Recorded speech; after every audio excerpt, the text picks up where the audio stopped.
Luiz Felipe Pondé, filósofo, nosso colunista aqui na Rádio Bandeirantes. Seja bem-vindo, Pondé, bom dia. Bom dia, Thaís. Bom dia a todos. Hoje você vai falar sobre home office, ou trabalhar em casa, né? Com já as mudanças, né, que a gente vê nessa modalidade do começo da pandemia até agora, e vai ficando cada vez mais claro que o home office se adequa a algumas funções e a algumas pessoas também, né, Pondé? É isso aí, Thaís. Assim, o home office, a gente usa a expressão em inglês, né? Trabalhar em casa, fazer o seu escritório em casa, ele já é uma prática que vem acontecendo há algum tempo. Alguns profissionais, né? Por exemplo, escritores, né? Já fazem home office há muitos anos, né? Você tem algumas pessoas que montam seu próprio escritório em casa porque já uh, lidavam com ferramentas de informação que permitia, e é uma operação normalmente enxuta, né? Ela é enxuta, você assimila os gastos da empresa aos gastos da casa, né? Porque é justamente isso, home office.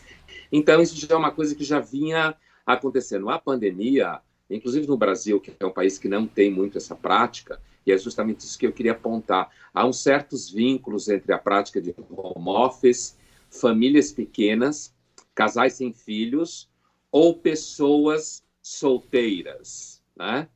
Isso, inclusive, quando você fala, por exemplo, de países como a Escandinávia, que tem famílias pequenas há algum tempo e que tem muitas pessoas que vivem sozinhas, inclusive na época em que a Suécia se transformou num caso à parte, como se falava, porque praticou isolamento vertical, né? E é um dos países da Europa que primeiro entrou em imunidade de rebanho, porque, é claro, né, existe uma relação, confinamento não passa a pandemia, confinamento salva serviço de saúde que salva pessoas, né? É uma cadeia mais longa. Mas a Suécia você já tinha, por exemplo, uma característica como essa. Agora, Thaís, acho que o importante para nós aqui no Brasil é que, assim, muitas empresas, entre aspas, descobriram o home office como uma ferramenta enxuta, relação custo-benefício, e perceberam que, de repente, algumas estruturas poderiam ser menores, tá? E, nesse sentido, mais arejadas em termos contábeis.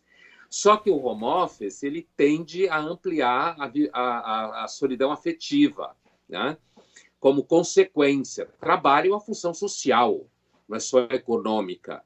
E hoje em dia, inclusive com as tecnologias da informação, é percebido isso durante a pandemia, os vínculos de trabalho contaminam os vínculos familiares e vice-versa, né?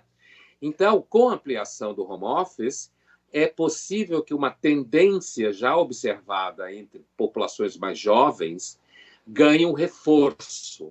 Que tendência é essa?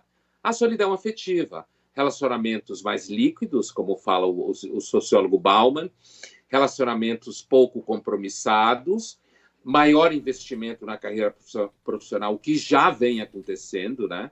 Inclusive o investimento na carreira profissional por parte das mulheres, que não era uma coisa comum no passado, impactou profundamente a vida familiar, como todo mundo sabe.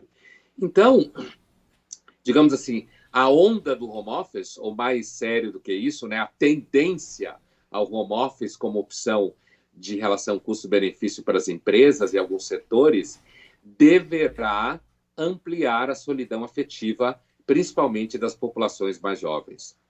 E vamos combinar, né, Pondé? Home office não é para todo mundo, não é?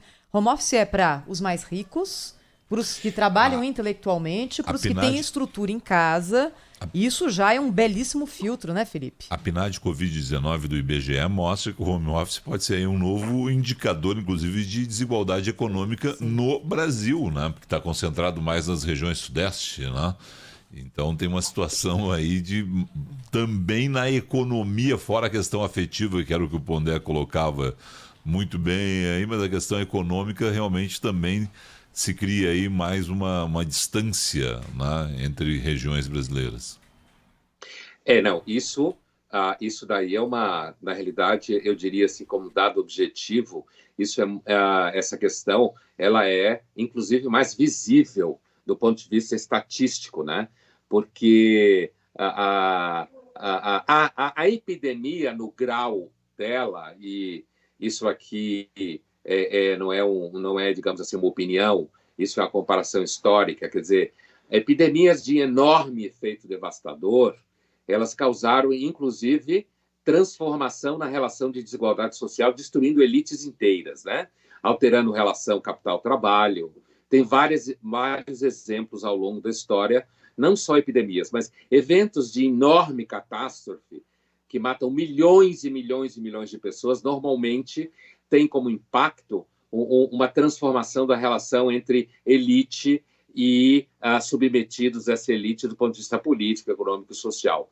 Essa pandemia que a gente está passando, apesar de que cada perda é uma perda absoluta para um ente querido que se foi, pouco importa você falar de estatística, trabalho comparativo histórico, é um absurdo. Mas, do ponto de vista analítico, essa pandemia até agora é uma pandemia de letalidade baixa em comparação a outras epidemias e mesmo a gripe espanhola famosa de 100 anos atrás.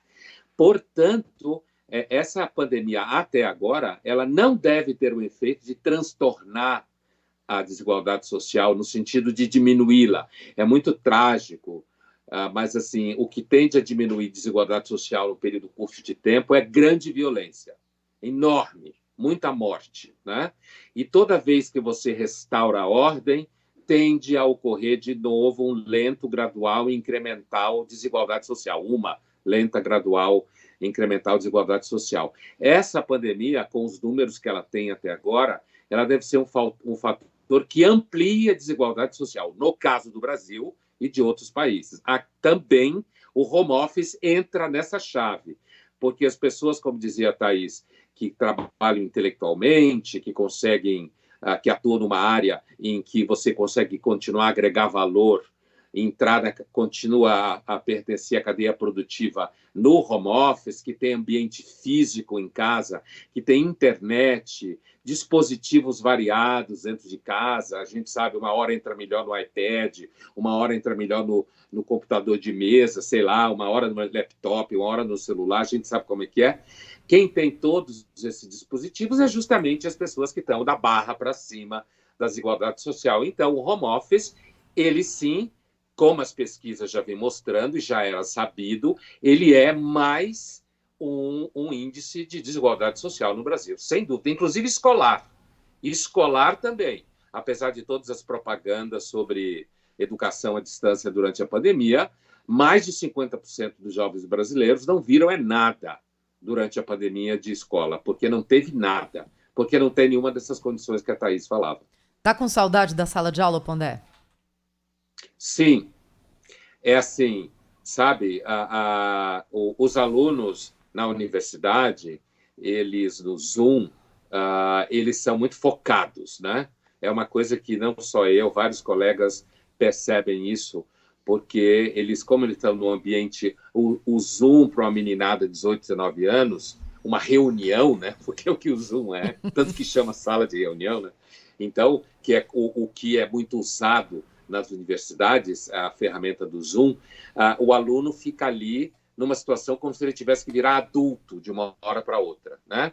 Então, ele está com aquela câmera ali aberta, a maioria fica aberta, alguns que estão com cara de cama e de bode, de ressaca, não ligam a câmera, mas isso implica em falta, né? As instituições estão vinculando a câmera aberta à presença, entendeu? Porque aí ele tem que mostrar a cara dele lá. Mas, assim, o aluno encaretou na aula remota. Ele encareta.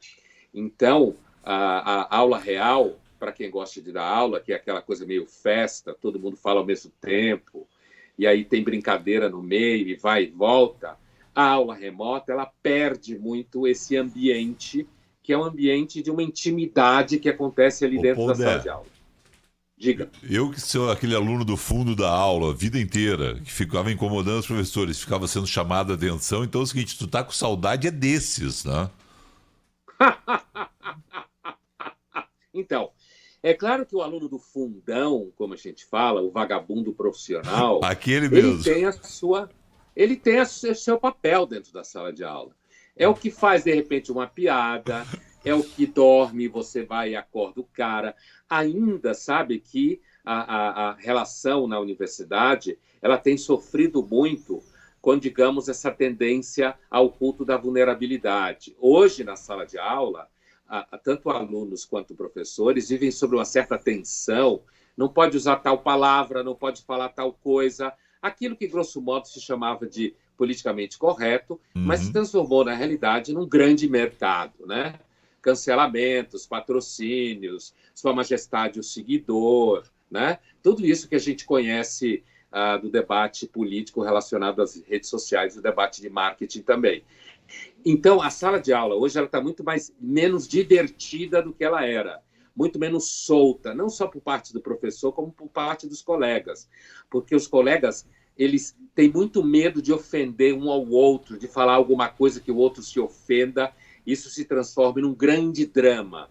E parte da responsabilidade disso já vem dos pais, vem da escola de onde ele veio, vem de um certo discurso psicológico que transforma a criança e o adolescente num ser extremamente frágil. Tem muito material sociológico e psicológico sobre esse assunto, sabe? Mas ainda assim, sim, eu tenho saudade da sala de aula e os alunos também têm saudade da sala de aula, inclusive porque alguns procedimentos ficam complicados no Zoom, porque você não pode falar que cria ruído, né? Então, uma aula, como no meu caso, que trabalho muito conversando com o aluno, perguntando coisa e eles também, isso muda. Você tem que falar 1h30 direto e deixar meia hora para a pergunta no final. Isso já altera a dinâmica da sala de aula. Eu sou daqueles que estou contando os dias para voltar para a sala de aula, apesar de que eu não quero voltar para a sala de aula com um nível muito alto de paranoia, que está contaminando muitas relações presenciais nesse momento. Mas o ano que vem, isso vai melhorar bastante e a gente vai paulatinamente voltar.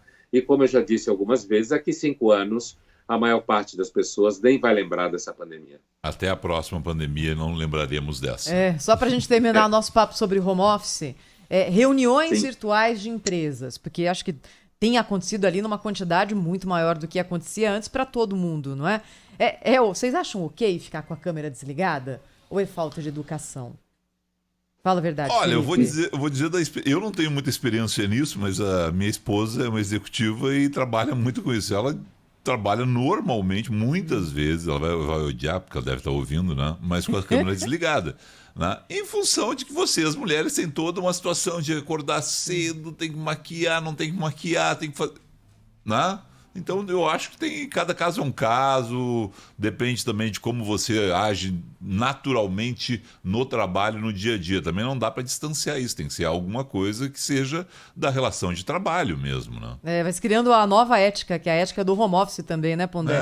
Com questões que não existiam antes, né? Naquela reunião que você só vai ouvir e vai pouco falar, tudo bem deixar a câmera desligada e tocar a vida e ir acompanhando? Eu às vezes me pergunto isso. Não, essa é uma outra situação. Agora entendi, tá? Não, perfeito. Não, o que eu ia dizer é que, do ponto de vista da sala de aula da universidade, a coisa de desligar a câmera, ela não é necessariamente vinculada às meninas. Porque como são meninas de 18, 19 anos, então digamos assim, essa prática tão instalada de que as mulheres mais se preocupam com o cabelo, tem mais cabelo, inclusive, para se preocupar em via de regra, certo?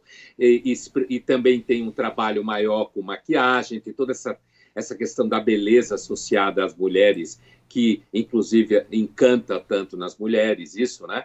Agora, quando você está falando de meninada de 18, 19 anos, desligar a câmera não tem muita diferença de gênero, tá?